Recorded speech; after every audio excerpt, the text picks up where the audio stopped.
फिर से रोया, बोले चुप हो जा नहीं तो बाबा खा जाएगा। अब बाबा जी से रहा नहीं गया, महात्मा जी से ने कहा क्यों भैया, बच्चों के संस्कार क्यों अभी से बिगाड़ रही हो? अरे बाबा लोग, महात्मा लोग दाल चावल सब्जी रोटी खाते हैं कि बच्चे खाते हैं? अब ये बड़ा होकर के देखते ही से हमको डर करके भागेगा। अभी से हमने डर भरना शुरू कर दिया और बच्चे भी सचमुच चुप हो जाते हैं। तब पता चला हमें महात्माओं का यह भी उपयोग है। एक चेला गुरु जी से कह रहा था, गुरु जी अपनी फोटो दे दो। क्या करोगे फोटो? एक फोटो है तो घर में तुम्हारे? बोले नहीं, वो घर में हमारा बच्चा रोता है ना तो उसको दिखाने के लिए, वो क्या फोटो देख करके चुप हो जाता है। और एक फोटो दुकान में लगी है तो बोले उसका क्या करते हो? बोले जो भी ग्राहक आता है ना तो हम तो कहते हैं हम गुरु जी की सौगंध खाते हैं, और आपकी सौगंध खाते हैं तो महाराज हर कोई बात मान लेता है, व्यापार बहुत बढ़िया चलता है। तो महात्माओं का हम लोगों का यही उपयोग है। उस दिन पता चला तो महाराज नारद जी जानते हैं कि मेरी मैया कभी आज्ञा देने वाली नहीं है, इसलिए नारद जी ने पूछा भी नहीं। और नारद जी ने सोचा कि जब मैया स्वर्ग पधार जाएंगी, परलोक सिधार जाएंगी, तब जाकर के भगवान का भजन करेंगे महात्माओं के साथ। और इसी भाव से रहने लगे कि कब मैया पधारे और कब हम भजन करने के लिए जाएं। लेकिन महाराज हर माँ को चिंता होती है कि मेरा बेटा चोर बन जाए, डकैत बन जाए, राजनेता बन जाए, कुछ भी बन जाए, लेकिन बाबा ना बन जाए। जहां कंठी माला तिलक चंदन लगाना शुरू किया, बेटा सबसे ज्यादा चिंता माँ को होने लगती है, कहीं ऐसा ना हो बाबा ना बन जाए। तो मैया को एक दिन बात करते सुना सखियों से, सहेलियों से, कि देखो मेरा बेटा बड़ा हो गया है, कोई मेरे बेटे का ब्याह करवा दे। रुनक झुनक करती हुई घर में बहू आ जाए, मैं अपनी चिंता से मुक्त हो जाऊं। नारद जी ने कहा हाँ, अभी हम तो मैया के पधारने का इंतजार कर रहे थे, फिर बाद में देवी जी के जाने का इंतजार करना पड़ेगा। कब देवी जी जाए, कब हम भजन करने जाए, ये तो बात सब गड़बड़ हो जाएगी महाराज। लेकिन एक दिन नारद जी की मैया गई कुआं में पानी भरने, संध्या का समय था, दिखाई दिया नहीं, सर्प के ऊपर पैर पड़ गया और सर्प ने काट लिया। उसी समय नारद जी की माँ की मृत्यु हो गई। किसी ने बताया अरे बेटा तेरी मैया को सर्प ने काट लिया। नारद जी बड़े प्रसन्न हुए, अच्छा हुआ हम बच गए, शादी होने के पहले बच गए। लेकिन ऊपरी भाव से आंसू बहाए, क्यों? क्योंकि नहीं संसार के लोग कहेंगे देख अपनी मैया के मरने की खुशी मनाता है, और अपनी माँ का अंतिम संस्कार करके क्रिया करके संतों को ढूंढने के लिए चल दिया। अब संत तो गए कब के, अब कहाँ संत मिले? तो एक जगह पर यमुना के किनारे बैठ करके नारद जी भगवान का चिंतन करने लगे, और भगवान के हृदय भवन में भगवान की दिव्य झांकी प्रकट हो गई महाराज, और नारद जी की समाधि लग गई। और काफी वर्ष बीत गए। एक दिन नारद जी के हृदय से भगवान का चित्र गायब हो गया। नारद जी झटपटा करके उठे। नारद जी सोचने लगे कि इतनी सुंदर छवि का मैं दर्शन कर रहा था, हे प्यारे आप कहाँ चले गए? और अगर आपको मुझसे दूर होना था तो इतनी सुंदर छवि का आपने दर्शन क्यों कराया? तब आकाशवाणी हुई, और आकाशवाणी ने क्या कहा? नारद जी इस जन्म में तुम्हें मेरा दर्शन संभव नहीं है, इसी तरह से तुम मेरा भजन करते रहो, अगले जन्म में तुम्हें मेरा सानिध्य अवश्य प्राप्त होगा। तब नारद जी भगवान का भजन करते करते महाप्रलय हुआ और संसार जलमग्न हो गया। और नारद जी ने कहा अब की बार भगवान की कृपा से देखो मैं ब्रह्मा का पुत्र बन करके पैदा हो गया और भगवान ने अपनी प्रिय वस्तु वीणा भी मुझे प्रदान कर दी। अब जहां भी जाता हूं सर्वत्र मेरी पूजा होती है। राधे राधे बोलना पड़ेगा। अब नारद जी ने तुरंत जो है व्यास जी ने अपनी कमी का अनुभव किया और भगवान का ध्यान किया सरस्वती नदी में स्नान करके। और जैसे ही भागवत जी की संरचना आंख बंद करके बैठे वैसे गणेश जी महाराज लिखना प्रारंभ कर दिया और 18,000 श्लोकों की भागवत रूपी संहिता तैयार हो गई महाराज। इस भागवत में 18,000 श्लोक, 335 अध्याय और 12 स्कंद हैं। बरहापीडम नटवर वपुः कर्णयोर कर्णिकारं विप्रदवासा कनक कपि संवैजयन्ते चमाला।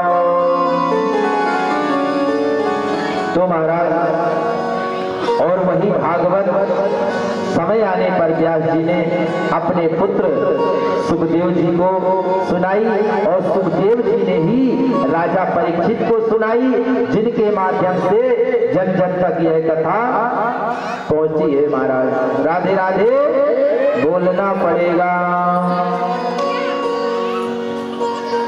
श्री कृष्ण गोविंद हरे मुरारे हे नाथ नारायण वासुदेवा।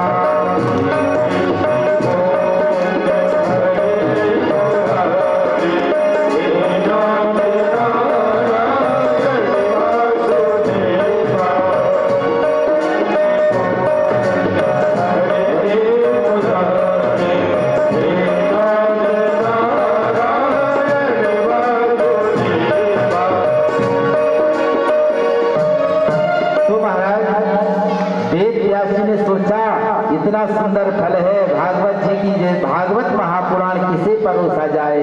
तो अपना बेटा सुखदेव याद आ गए, जो जन्म लेते से ही परिव्राजक होकर के जंगल में तपस्या करने चले गए थे। तो अपने 2 शिष्यों को भागवत जी के 2-2 श्लोक रटा दिए और कहा जाओ जगह जगह गुनगुनाना, कहीं ना कहीं सुखदेव जी किसी जंगल गुफा में तपस्या करते अवश्य मिल जाएंगे। अब शिष्यों को भेज दिया मंत्र रटा करके। अब सारे शिष्य जंगल में गए और से मंत्र गुनगुना रहे थे। व्यास जी के कानों में आवाज पड़ी, बरहापीडम नटवर वपुः कर्णयोर कर्णिकारं अभिप्रदवासः कनक कपि संवैजयन्तीं चमाला। ओहो, कोई इतना सुंदर भी हो सकता है क्या?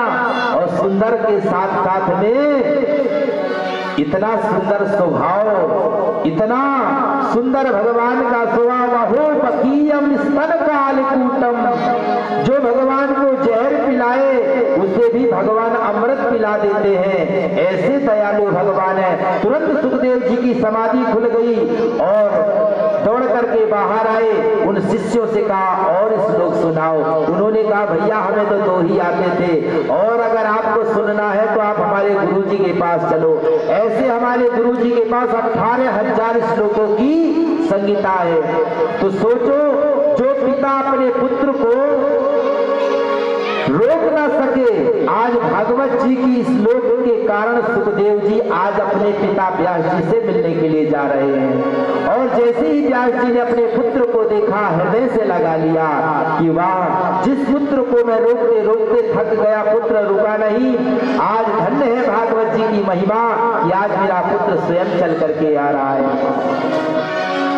तो महाराज व्यास जी ने सुखदेव जी को श्रीमद् भागवत कथा का पारायण कराया और वही कथा जो है सुखदेव जी महाराज राजा परीक्षित को सुनाई और वह हम सब लोगों को प्राप्त हुई। यदा ब्रह्मेभ्यो नमः। सूत जी कहते हैं ऋषियों, उस समय की बात है जब महाभारत युद्ध में सभी कौरव मारे गए थे। सभी कौरव मारे गए और दुर्योधन भी मूर्छित अवस्था में पड़ा है। उसी समय उसका मित्र अश्वत्थामा आया। कहा मित्र, मैंने तुम्हारा वह वैभव देखा है, वह साम्राज्य देखा है, मैंने तुम्हारा नमक खाया है और आज तुम इस अवस्था में पड़े हो। बताओ मैं तुम्हारे लिए क्या कर सकता हूँ। दुर्योधन कहता है मित्र, हम 100 भाई थे लेकिन आज एक भी जीवित नहीं है। पांडव 5 भाई थे और 5 के 5 सुरक्षित हैं। अगर 5 में एक भी कम हो जाता तो मन को कुछ तो संतोष मिलता। अश्वत्थामा बोला, मित्र तुम चिंता क्यों करते हो, तुम 5 की बात कर रहे हो ना, मैं 5 का सिर ही काट करके ले आता हूं, एक की तो छोड़ दो। अब रात्रि के अंधेरे में अश्वत्थामा चला और कहते हैं ना, जिसको भगवान बचाना चाहे उसे भला कौन मार सकता है। तो पांडव अपनी शिविर में सो रहे हैं। भगवान श्री द्वारिकाधीश पांडवों से कहते हैं, चलो आज विजय की रात्रि है, आज उत्सव मनाएंगे। और शिविर से पांडवों को निकाल करके ले गए। कहते हैं, जिसके रक्षक हैं भगवान उसे कोई मार नहीं सकता, प्रभु जगन्नाथ का भक्त जगत से हार नहीं सकता। जिसके रक्षक भगवान है भला वो जगत से कैसे हार सकता है। और पांडवों को शिविर से निकाल करके भगवान ले गए कि उत्सव की रात्रि है, विजय उत्सव मनाएंगे महाराज। और पांडव पुत्र उस शिविर में आकर पांडवों के बिस्तरों पर सो गए। अश्वत्थामा रात्रि के समय आया और पांडव पुत्रों के 5 के 5 सिर काट करके ले गया।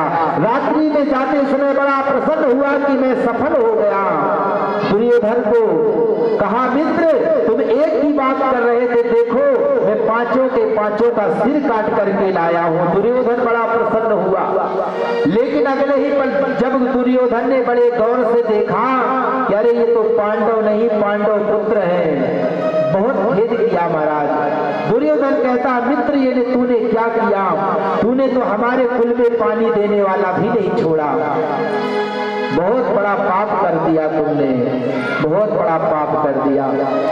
अब अश्वत्थामा घबराया कि अगर पांडव जीवित हैं तो अब ये मुझे छोड़ने वाले नहीं हैं। दुर्योधन का तो प्राणांत हो गया। अश्वत्थामा भागने लगा और जैसी द्रौपदी अपने पुत्रों के कक्ष में जाती है, पुत्रों का देह पड़ा है लेकिन सिर नहीं है। जोर से चित्कार करने लगी, चिल्लाने लगी, रोने लगी।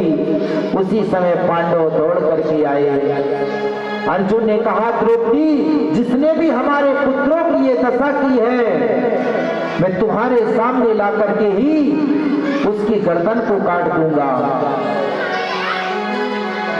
अर्जुन भगवान श्री कृष्ण के साथ अश्वत्थामा का पीछा किया और अश्वत्थामा को पकड़ लिया, बंदी बना लिया। भगवान श्री कृष्ण कहते हैं, अश्वत्थामा को अभी के अभी मार दो, इसे बंदी क्यों बना रहे हो, यही का यही इसका खेल खत्म कर दो। अर्जुन कहते हैं, हे केशव छोड़ने वाला तो मैं वैसे भी नहीं हूं, लेकिन क्या करूं, द्रौपदी के सामने मैंने प्रतिज्ञा करी है, इसलिए मैं उसके सामने ले जाकर के इसकी हत्या करूंगा। और बांध करके घसीटते हुए रथ में बांध दिया, घसीटते हुए द्रौपदी के पास ले जाकर के खड़ा कर दिया। अर्जुन कहते हैं, द्रौपदी देखो जिसने हमारे पुत्रों की हत्या की है उसे तुम्हारे सामने ला करके खड़ा कर दिया हूं, बोलो कौन सा दंड इसे दूं। जैसे ही द्रौपदी ने अश्वत्थामा को देखा ना महाराज, उसकी रस्सियां खोलने लगी। अर्जुन घबराए कि ये हो क्या रहा है, अभी इतना जिन पर क्रोध आ रहा था उसी दुष्ट की रस्सियां खोल रही है द्रौपदी जी। द्रौपदी कहती है, ये गुरुदेव का पुत्र है, जिन गुरुदेव ने तुम्हें धनुर्विद्या सिखाई, बड़े बड़े रहस्य बतलाए जो किसी को नहीं बतलाए, और इनके पति द्रोणाचार्य जी तो परलोक सिधार चुके हैं और इसकी माँ केवल अपने पुत्र का आश्रय लेकर के बैठी है। पुत्र पीड़ा मैं जानती हूँ कि क्या होती है, क्योंकि मैं सहन कर रही हूँ, लेकिन यदि तुमने इनका वध कर दिया तो बेचारी गुरु माता अकेली पड़ जाएंगी, इसलिए जितना पूज्य गुरु होता है उतना ही पूज्य गुरु पुत्र होता है। भीम भैया की निगाहें टेढ़ी होने लगी, विचार करने लगे सब छोड़ दो लेकिन मैं छोड़ने वाला नहीं हूं। तो युधिष्ठिर महाराज कहते हैं कि द्रौपदी सही कह रही है, ब्राह्मण का कभी वध नहीं करना चाहिए। अर्जुन गए कृष्ण के पास में, बोले कन्हैया तुम क्यों मुस्कुरा रहे हो, तुम ही बताओ करें क्या। भगवान कृष्ण कहते हैं कि हम क्या बताएं, तुम्हारे बड़े भैया युधिष्ठिर है, छत्रपति है, राजा है, उनसे ही पूछो जो आज्ञा दे। भाई शास्त्र में तो यही कहा गया है कि ब्राह्मण की कभी हत्या नहीं की जाती है, ब्राह्मण का कभी वध नहीं करना चाहिए। तो अर्जुन कहते हैं कि टेढ़ी टांग वाला कभी सीधा बोलना जानता ही नहीं है। तुरंत गीता का एक सूत्र याद आ गया अर्जुन को कि सम्मानीय व्यक्तियों का वध ना हो तो ना हो, उनका अपमान कर दो तो उस अपमान को जितनी बार वह याद करेगा उतनी मौत मरेगा। महाराज अर्जुन ने अश्वत्थामा के मस्तक से चमचमाती हुई मणि को निकाल लिया, पूरा सर रक्त रंजित हो गया, पूरा शरीर रक्त रंजित और धक्का मार करके शिविर से निकाल दिया। अश्वत्थामा ने भी कहा मेरा नाम भी अश्वत्थामा नहीं है, मैं तुम्हारे कुल में पानी देने वाला भी नहीं छोड़ूंगा। क्रोध के आवेश में चला गया। महाराज अब इधर भगवान श्री कृष्ण कहते हैं देखो भाई, अब हमें यहाँ रहते हुए काफी वक्त बीत गया, अब हमें अपनी द्वारिका को जाना चाहिए। तो भगवान श्री कृष्ण जैसी द्वारिका को जाने के लिए तैयार हुए। महाराज सुंदर रथ तैयार है और एक पैर भगवान का रथ पर रखा हुआ है और एक पैर जमीन पर रखा है। कितनी अद्भुत झांकी हो रही है महाराज, मन में विचार करो भगवान कितने सुंदर लग रहे होंगे। एक हाथ से रथ को पकड़ा हुआ है, एक चरण रथ पर और एक चरण भूमि पर, इतने सुंदर भगवान दिख रहे हैं। लेकिन क्या देखा महाराज, उसी समय एक अबला स्त्री रोती चिल्लाती हुई आकर के भगवान के चरण को पकड़ लिया। सारे लोग घबरा गए, पांडव वहां पर हैं, पांडव भी विचार करने लगे ये कौन आया और भगवान के चरणों को पकड़ लिया। जब बड़े गौर से देखा, ओहो ये तो पांडवों की पुत्रवधू अभिमन्यु की पत्नी उत्तरा है। जो गौर से देखा महाराज, किसी की तो उत्तरा कहती है हे कन्हैया, आज त्रैलोक्य में आपके सिवाय मुझे दूसरा रक्षक नहीं दिखाई देता, इसलिए मेरे गर्भ में जो बालक पड़ रहा है, इस कुल का जो चिराग है उसकी रक्षा करो। देखो उत्तरा ये नहीं कहती कि मेरी रक्षा करो, उत्तरा गर्भ रक्षा की बात करती है। क्यों? गर्भ रक्षा होगी तो मां की रक्षा अपने आप हो जाएगी। महाराज भगवान ने तुरंत जो है अंगूठे के बराबर होकर के उत्तरा के गर्भ में प्रविष्ट हो गए। बोल वासुदेव भगवान की धन्य है। देखो भगवान सब कुछ बनने को तैयार है। जो भगवान कभी गर्भ में नहीं जाते, आज उत्तरा के गर्भ में परमात्मा स्वयं चले गए परीक्षित की रक्षा करने के लिए। धन्य है उत्तरा के गर्भ, जहां भक्त और भगवान दोनों एक साथ विराजमान है, एक साथ। भला इन्हें छलने वाला संसार में कौन हो सकता है। अश्वत्थामा का भेजा हुआ ब्रह्मास्त्र को भगवान ने शांत किया और नन्हे से परीक्षित टुकुर टुकुर देख रहे हैं कि चार हाथ वाला मुझे बचाने कौन आ गया। महाराज और भगवान श्री कृष्ण ने उत्तरा के गर्भ की रक्षा की और अब जैसे ही जाने के लिए तैयार हुए तो महाराज कुंती बुआ आ गई और कुंती बुआ कहती है, हाथ जोड़ करके प्रणाम करने लगी। भगवान श्री कृष्ण कहते हैं, बुआ ये आप उल्टी गंगा क्यों बहा रहे हो? मैं आपका भतीजा हूं, मुझे आपको प्रणाम करना चाहिए, लेकिन आप मुझे प्रणाम कर रहे हैं। कुंती कुंती बुआ कहती है, देखो केशव चुपचाप शांत खड़े रहो। जैसी मैं आपकी भगवत्ता को पहचानने लगती हूँ, ये बुआ बुआ कह करके मोह का पर्दा डाल देते हो। ये मोह का पर्दा ना डालिए। बताओ, आज जब सारे संकट हमसे दूर हो गए, मेरा पुत्र चक्रवर्ती नरेश बन गया, सारे दुख के बादल हट गए, तो आप कहते हैं बुआ जी मैं चलता हूं। अरे मेरे भीम को मारने के लिए लड्डू में जहर मिलाया गया, लेकिन जब मुझे मिला तो 1000 हाथी का बल प्राप्त करके मिला महाराज। दुर्वासा ऋषि के श्राप से बचाने वाला कौन था कि घर में अनाज का एक दाना नहीं, तब भी आप हमारे रक्षक बन करके आए। महाराज, कितने षड्यंत्र, कितने कुचक्र नहीं रचे गए मेरे पुत्रों के लिए। शत्रु कोई बाहर का नहीं, घर में ही शत्रु है, और सभी शत्रुओं से आपने मेरे पुत्रों की रक्षा की। और जैसे ही आज संकट के बादल हट गए और सुख के समय आ गया, तो आपने कहा बुआ जी मैं चलता हूं। तो यदि तुम दुख में ही हमेशा भक्तों के पास में रहते हो, तो हे केशव मैं चाहती हूं कि मेरे जीवन में दुख ही दुख रहे, कभी विपत्ति का अंत ही ना हो। क्यों? क्योंकि जब विपत्ति रहेगी तो बिहारी जी भी बने रहेंगे और संत साधु महात्माओं का आगमन होता रहेगा। भगवान ने कहा जय हो बुआ जी, जीवन भर विपत्ति को सहन करने के बाद आज सुख का समय आया, तो आज भी तुम विपत्ति मांग रही हो।